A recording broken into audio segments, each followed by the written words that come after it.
দিল্লি হোক বা কলকাতা, লাগাতার বিজেপির বিরুদ্ধে রাজনৈতিক প্রতিহিংসার অভিযোগে সরব মমতা বন্দ্যোপাধ্যায়। সেই ধারা অব্যাহত রেখে শনিবার বঙ্গভূষণ ও বঙ্গবিভূষণ প্রদানের মঞ্চ থেকেও নাম না করে মোদী সরকারের উদ্দেশ্যে কড়া বার্তা দিলেন তিনি। যদি কেউ চমকায় সেখানে যেন বলতে পারি, চিত্ত যেতা ভয়শূন্য, উচ্চ যেতা শীল, জ্ঞান যেতা মুক্ত, যেতা গৃহের প্রাচীর, where the mind is without fear and the head is held high। আসুন মাথা উঁচু করে চলি, গর্বের বাংলা গড়ি। এর আগে শুক্রবার তৃণমূলের কোর কমিটির বৈঠকেও মমতা বন্দ্যোপাধ্যায় দাবি করেন, যারাই বিজেপির বিরোধিতা করছে সেই রাজনৈতিক দলের নেতৃত্বকে জেলে পোড়ার চেষ্টা হবে, আমাদেরও করবে, তবে ভয় পাওয়ার কোনো কারণ নেই। একের পর এক ভোটের সাফল্যের পর এদিন সাধারণ মানুষের উদ্দেশ্যেও বার্তা দেন মুখ্যমন্ত্রী। আপনারা খুব ভালো থাকুন, খুব সুন্দর থাকুন, আর আমাদের পথ চলতে শেখান, দিশা দিন, গাইড করুন। যদি কোথাও ভুল করি কাজের মধ্যে সমালোচনা করুন, কিন্তু সবাই ভুল বুঝবেন না। ক্ষমতায় আসার পর থেকে প্রতি বছর 20শে মে বিভিন্ন ক্ষেত্রের কৃতীদের বঙ্গভূষণ এবং বঙ্গবিভূষণ সম্মান দেয় তৃণমূল সরকার। এদিন নজরুল মঞ্চে বঙ্গবিভূষণে সম্মানিত করা হয় সৌমিত্র চট্টোপাধ্যায়কে। সম্মাননা প্রদান করতে পেরে আমরা আনন্দিত।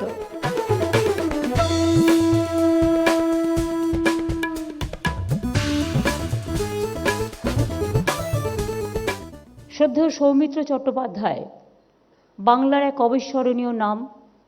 চলচ্চিত্র জগতে, সংস্কৃতি জগতে দীর্ঘদিন ধরে বাংলাকে শুধু তিনি এগিয়ে নিয়ে গেছেন নয়, সৌমিত্র চট্টোপাধ্যায় আজও যেভাবে নিজের কন্ট্রিবিউশন করে চলেছেন, যেভাবে মানুষকে আনন্দ দান করে চলেছেন, তার উপস্থিতিতে এবং বঙ্গবিভূষণে তাকে সম্মানিত করতে পেরে আমরা অভিভূত, আমরা আপ্লুত এবং আমরা সুরভিত। সত্যি তাকে অনেক কৃতজ্ঞতা জানাই। প্রদান করতে পেরে কবি নীরেন্দ্রনাথ চক্রবর্তী,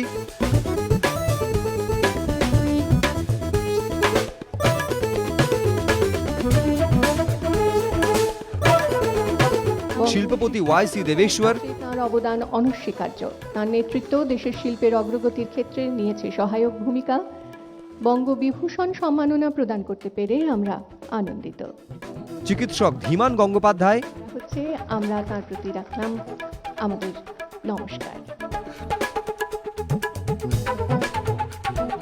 এবং রাজ্য পুলিশের প্রাক্তন ডিজি অরুণ প্রসাদ মুখোপাধ্যায়কেও বঙ্গবিভূষণ সম্মানে সম্মানিত করা হয়। দেশ এবং জাতিকে উপকৃত করেছেন।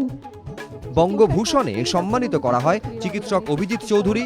পশ্চিমবঙ্গ সরকারের পক্ষ থেকে বঙ্গভূষণ সম্মাননা তাকে প্রদান করা হলো, তার প্রতিও রইল আমাদের শ্রদ্ধা। বাংলাদেশের সঙ্গীত শিল্পী রেজবানা চৌধুরী বন্যা সহ 6 জনকে প্রদান করা হচ্ছে বঙ্গভূষণ সম্মাননা, তার প্রতি রইল আমাদের নমস্কার।